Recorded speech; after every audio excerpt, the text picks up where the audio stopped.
All right, we'll go ahead and get started. I am Joe Harris, Director of the Global Health Politics Workshop at the Pardee Center for the Study of the Longer Range Future at Boston University. I want to thank the Pardee Center, as usual, for hosting this wonderful workshop and the many conversations we have here. I want to flag for those of you who are interested in this topic that we have a really exciting talk planned as well for next month, December 7th. At our usual time, 4:30 p.m. Eastern, with Alexander White, professor of sociology and history of medicine at Johns Hopkins University. Professor White has a new book out called Epidemic Orientalism, about race and the politics of infectious disease governance at the WHO. I have read this book and I have used it in my classes. It's extraordinary. And so we're very thrilled to have him join us as well. As the wonderful talk we're excited to host today. So hope you'll join us then. Let me introduce Themrise Khan, who is a wonderful voice in global health, who always has a lot to say. If you don't regularly follow her on Twitter, I recommend it. You'll learn something when you do. She is an independent development professional and researcher with over 25 years of practitioner and policy-based experience in international development, aid effectiveness, gender, and global migration. She's worked with a vast spectrum of multilateral and bilateral organizations, INGOs, and civil society organizations in Pakistan, Canada, and South Asia, has a number of publications and articles to her credit. She's just published White Saviorism in International Development, Theories, Practices, and Lived Experiences this year, with fellow co-editors, and she'll obviously be talking about that book today. She blogs, speaks, and writes actively on notions of decolonization, North-South power imbalances in development, race relations, and immigrant citizenship and integration. She lives in Pakistan, and she's joining us today from Pakistan via Zoom. Themrise, we're so pleased to have you here. The floor is yours. Thank you so much, Joe. It's a pleasure to be here today. Before I start off, I just realized one thing. I actually, in my bio, I don't talk about decolonization anymore. I need to remove that from my bio. It's an old bio and I used to, but I don't actually engage with that topic or that term anymore. So my apologies for sending you a much older version. But yes, seriously, thank you for having me over here today. It's an honor and a pleasure.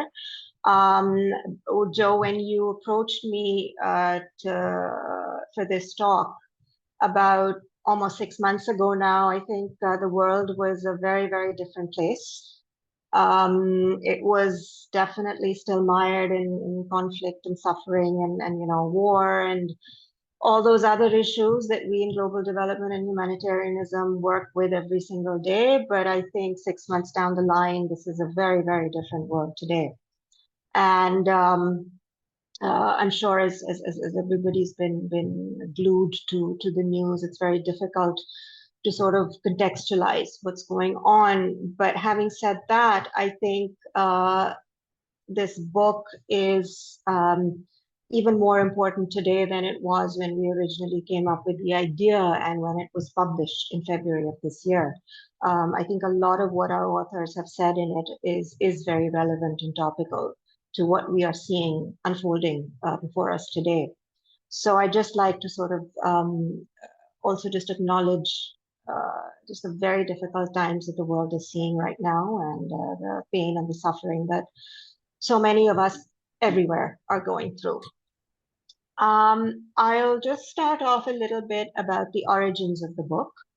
The three of us, so myself, my co-editors, Dr. Maika Saundarji, who is an assistant professor at the University of Ottawa in Canada, and Dr. Kalikulia Dixon, who is a lecturer at Makerere University in Kampala, Uganda.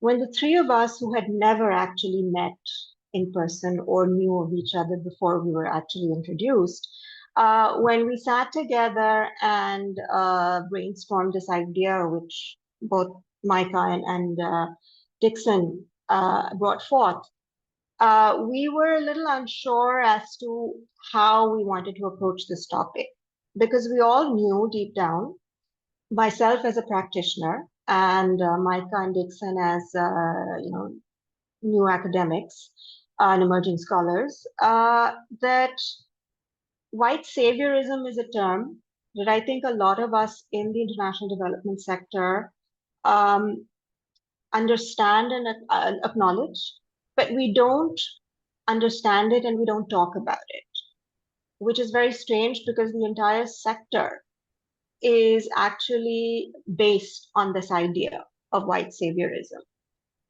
And which is very true because me as a practitioner, I've been a global development practitioner for almost 30 years now. I stopped working in the sector about 3 years ago. I gave up because it was just too disappointing and too disillusioning. And when we discussed this, it really struck me and resonated with me because I realized this was one of the reasons why I actually left the international development sector, because of this idea of white saviorism and the idea that everybody who comes from the white Western world to countries like mine, and I've worked with many of them in Pakistan for many, many years, does come with the idea that people like myself uh, need to be saved from something, whether it's poverty, whether it's bad governance, whether it's patriarchy, we definitely need to be saved from it. And they're the only ones who can do it. So this was a very, very interesting way of framing, I think, the parallel discussions that had started to take place about the failure of aid and North-South power relations and the imbalance in this relationship, and the fact that domination of global aid by the rich Western countries over non-Western poorer countries was just not doing what it was supposed to do. In fact, people didn't even know what it was supposed to do. So that's where the idea for this came up, and we wanted to engage with people from the global South in particular, or actually exclusively, which we eventually decided upon, to see how they interpreted this concept of white saviorism in their engagements in the international development sector in their countries. So that was our basic idea. We were very fortunate to get an initial group of scholars and academics from different countries of the global south through our own networks, who we workshopped this idea with to see if it was something that they would be interested in and could contribute to. And they were all very excited about it because I think deep down, all of us do feel that this is something that has really hindered the progress of many countries, but many of us have not been able to articulate it as a framework or as a concept. So that's how we pushed ahead. As we discussed amongst each other in more detail, we realized that it's not just academics that we wanted to engage with. We also wanted to engage with practitioners who worked hands-on in their own countries in this field, and who have day-to-day interactions with donors or INGOs from the global north, and how this has affected their personal lives as well, and their aspirations and their careers. We didn't want to do this academically. We wanted to be very upfront about these experiences. We didn't want to sugarcoat them. And so we decided that we would love to elicit stories from people, or lived experiences is how we have now framed it. And so we put out a call for abstracts, specifically for practitioners from the Global South to talk to us about their personal experiences and about how they felt, and anecdotes and stories, whatever it is that they wanted to share about the idea of how white saviorism has affected their work. And we were very fortunate. We got a lot of very interesting submissions, of which we had to pick a few. One interesting anecdote is that we had made it very clear in our call for abstracts or call for submissions that we did not want any contributions from those from the global north.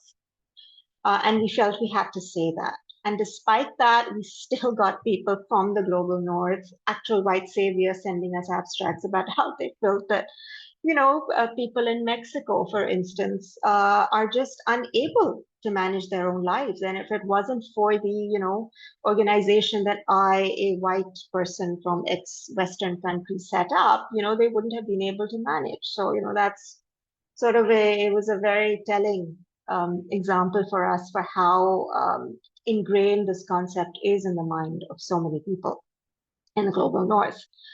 So with all our abstracts together, we put together a book. It took 2 years over COVID, all online, successive drafts. Some people had to drop out because they weren't comfortable with expressing themselves, because they were scared. We even offered to anonymize the names of contributors to protect them from backlash or harm. And so a couple of our contributions are actually anonymized. And we just asked people to write what they felt. We didn't control their style of writing, their form of writing.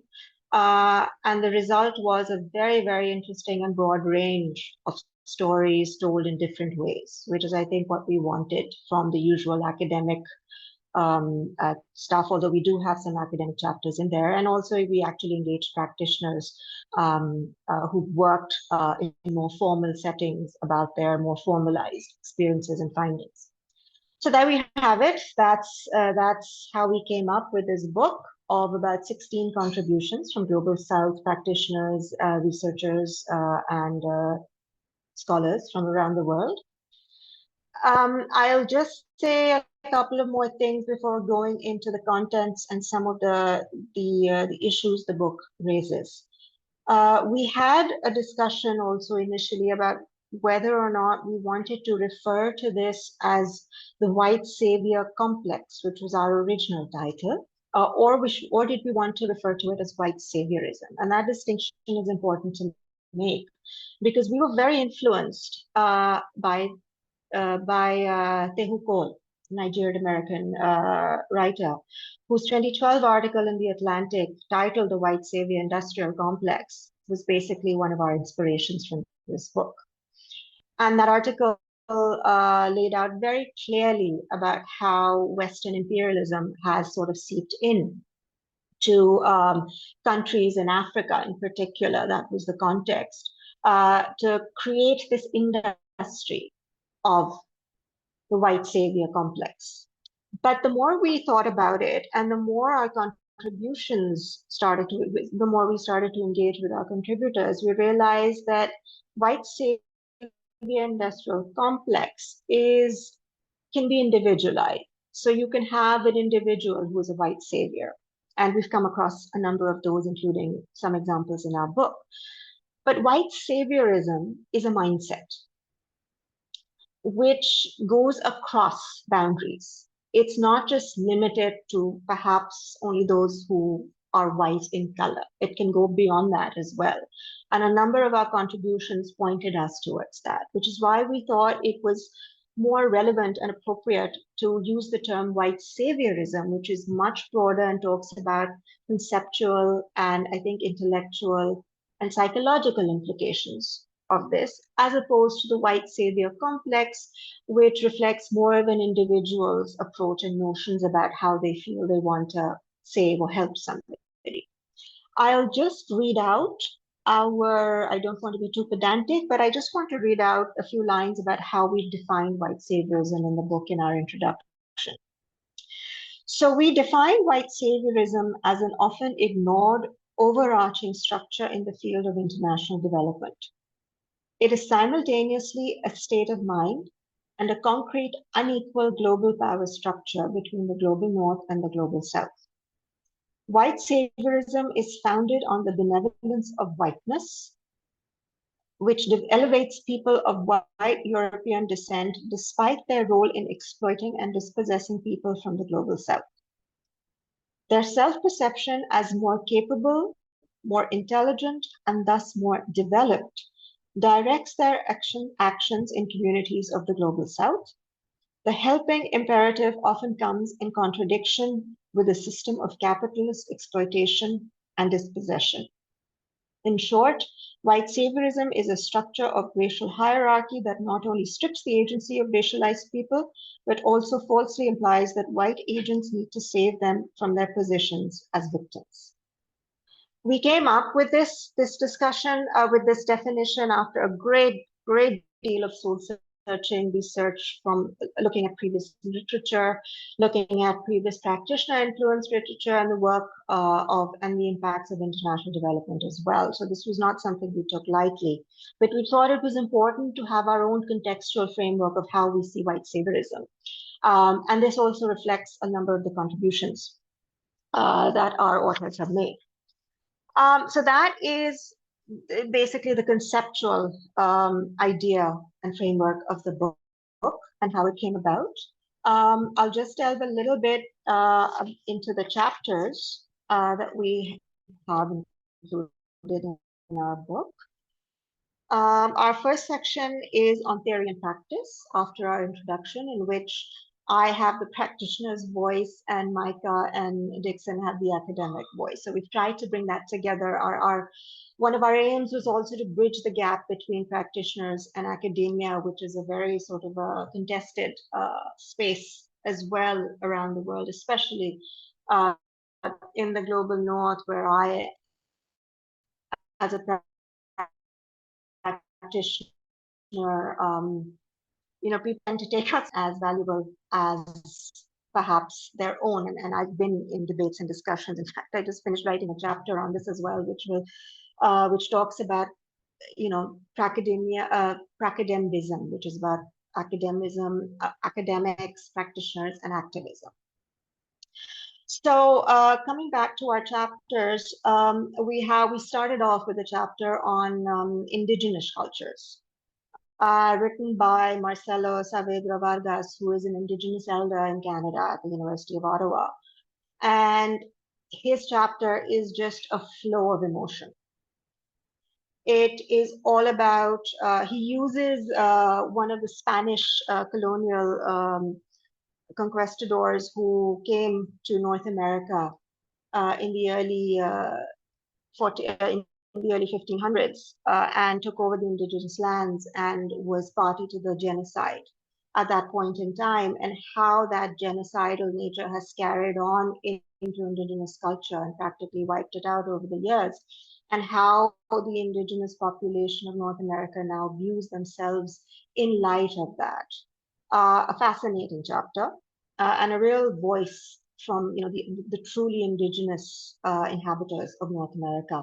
Then we talk about evaluation and the white gaze in international development. This chapter has really resonated with a lot of practitioners in international development, because it talks about how evaluation, which is such a major component of international development and global health in terms of the evaluation of projects funded by donors, and how these evaluations have been completely perpetuated by people in the global north. I was an evaluator for 10 years of my career, and I've worked only with global north organizations in evaluating programs, donor programs in Pakistan.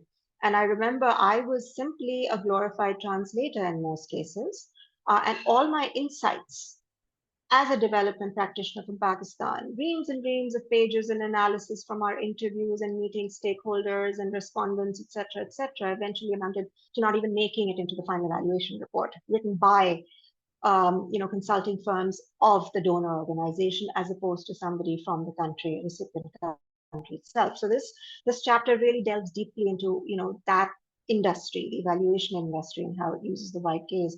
Our next chapter is on the warrior logic of the white savior. Now, this has a lot of relevance in current context, because this is about the effects of the U.S. invasion of Afghanistan. And it talks about how the outpouring of U.S. aid into Afghanistan post the first initial invasion and removal of the Taliban has impacted the idea that white saviors, particularly in this case from the United States, the UK, and Europe, and Canada, they want to save brown women from brown men. So this is specifically a chapter that looks at gender and gender programming in Afghanistan with the arrival of US and allied forces, and how those projects and programs perpetuated this myth that Afghan women needed to be saved from Afghan men who were old, wild, and patriarchal, and they just needed to be saved. Yet, none of those programs resonated with the cultural context of the country whatsoever. So how the military-industrial complex has also aggravated the entire global development industry, using the invasion of a poor country as a basis to provide assistance, which is actually not even connected to the issues on ground. And we see that today. We see that 2 years ago after the fall of the Taliban, when donor agencies and international governments just fled, and the country is what it is now. Then there's a chapter by myself, yours truly, called The Matriarchy Complex, White Feminist Disruption and Development. And I coined the term matriarchy complex as sort of a play on words on the white industrial, white saviorism complex, in the terms that white saviorism, or the idea of global development, is not just a male space, it's also a female space. Because we have not just white males coming into countries like ours, we have white females coming in as well, and acting as our saviors. And this goes back to pre-colonial times as well, when the wives of the colonials, who were literally matriarchs, they acted as matriarchs and mothers to the poor brown and black women and children of the countries where they were colonial masters. And they felt that, no, we need to mother them because they don't know any better. We need to teach them the ways of the world, and we need to civilize them. And that idea flows into current global development thinking. And gender is my area of work. I have worked with white women from all over the Western world as well in my career in Pakistan. And there is this idea that the sisterhood that they claim there isn't actually there, because we don't see eye to eye. We see the way we see women and feminism, for instance, in our countries, is completely different from what the Western world views it as. But there is this imposition in all our projects and programming that gender has to be seen in a specific way, and that is our way in the global north. And I've had to write project proposals and project reports, and I've implemented programs on the ground using that approach just because I had to. Now I realize that's one of the reasons why I was so frustrated and angry with the sector, because I realized I was doing things with my own people that just was not appropriate whatsoever. So that's just a comment from there. My co-editor, Kanakulia Dixon, has a chapter in there on the false consciousness and the phenomenology of white saviorism, in which he talks about the idea of white saviorism as being something that is very emotionally led in white saviors. And the fact that they feel that they have to do something to save the poor, but that something is not in their own countries, it's somewhere else. And why is that?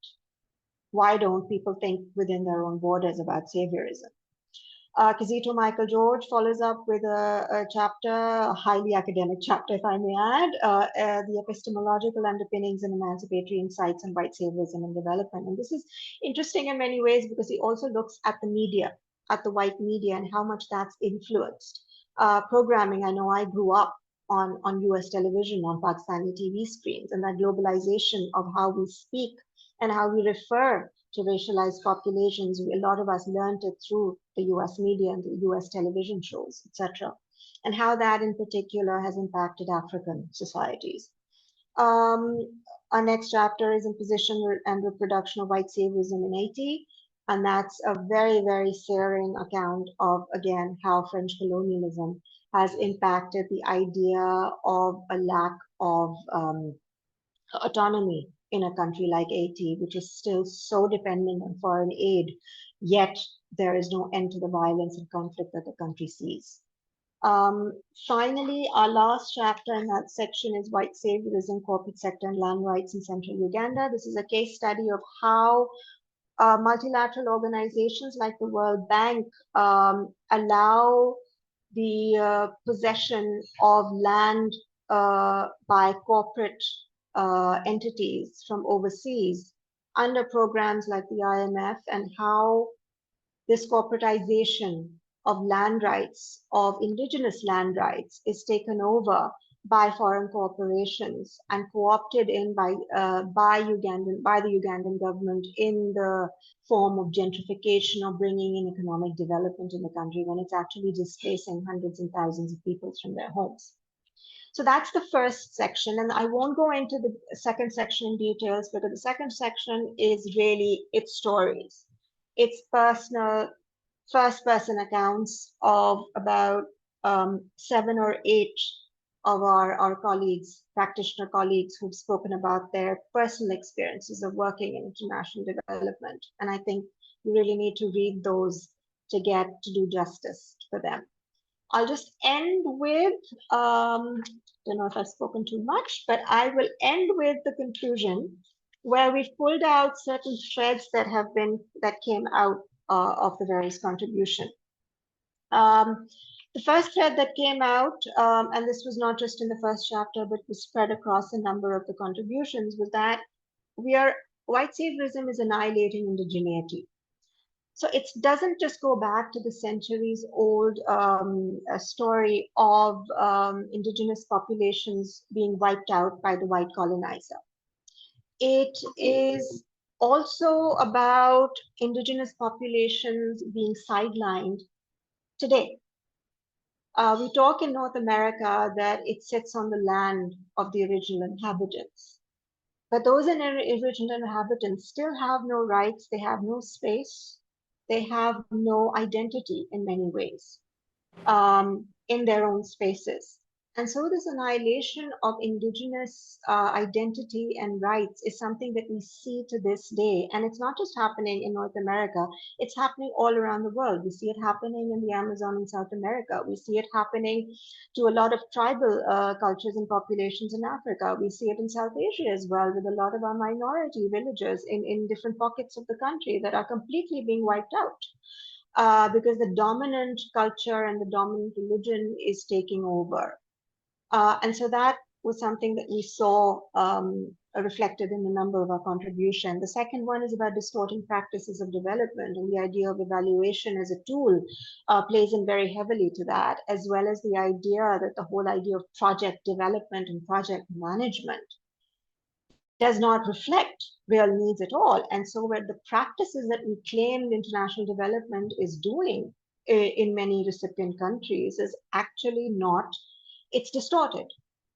It is not the practice that should be happening. So that's a very clear indication that comes out. Creating false realities is another idea that, we're creating this aura that brown and black people must be saved. They have to be, because they have no other choice but to be saved. And even though the international development sector may not, I guess, professionally promote that, and that's one of the main issues, because it's a very subliminal text.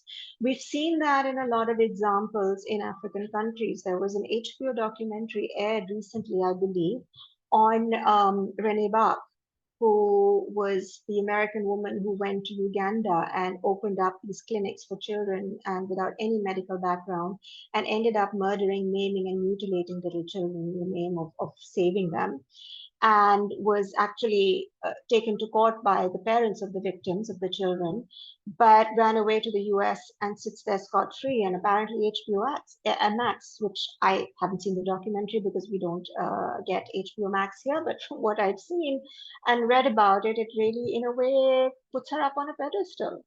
And she actually went and killed kids out there, and she's scot-free. So this idea that we create these realities for ourselves because we want ourselves to make ourselves feel better. And then there's the women of white saviorism, the fact that this is not just a male domain. It is a gender, how should I put it? It's a domain of both men and women. And the women in particular can do as much damage as the men can. And I think we should not forget about that. And that's when we talk about white saviorism being a state of mind, right? It's not just an individual, it's a state of mind that cuts across. And that ties into the next finding that we got is that there's a whiteness and brown saviorism. There's something called brown saviorism as well. It's not just white people who think they're saviors. It's a number of us brown and black people who also think that we're saviors for our own populations. A lot of that is influenced by those of us who choose to live in and work in the global north, or those of us who were born there but are of racialized backgrounds. We imbibe that same psyche that the global north projects, and when they come to countries, brown and black countries, they actually perpetuate exactly that same myth that their white counterparts do. So we do have a very strong community of brown and black bureaucrats who've made it big in the World Bank, in a lot of bilateral donors, and they act and behave exactly the same way in their own countries of origin, just the way white people do. There's a lot of power being stolen through white organization, and that by that means the space that's taken up in non-white countries by organizations of white of the global north. So you've got your INGOs of the world, you've got the Oxfams and the Saves of the world, and that's something I write about a lot. Is that they've taken up all the civic space that our own people need desperately. And the country office model that they have basically is just it's a copy of the headquarters in whatever global north country it might be, coming and behaving in exactly the same way. Those are not organizations to our country. And so they take, but the main point is they take up a lot of the space that we need to fight for our own rights in our own spaces, in our own ways. So what next after this? We're not sure. The book doesn't give any solutions because at the moment we don't have any, simply because we haven't started discussing this topic openly at all. So I think first we need to understand and then acknowledge that this is an issue, and only then can we start talking about solutions. I'll just end, and I literally am ending now, with just a small few lines from our conclusion. There is no doubt that the history of colonialism set the stage for the world today. However, the colonial era was not about white saviorism. It was about white plunder. It was this plunder that was turned into saviorism once colonized countries eradicated most colonial rules from their countries. Therefore, simply recognizing the role that colonialism and racism have played in shaping the aid industry is not enough. As this book argues, the structures to control international development and aid currently in place feed off colonial attitudes, but they are an altogether different system of power than colonialism. I'd like to end there. Thank you very much for hearing me out, and I'm open to any questions and queries that you may have. Thank you very much.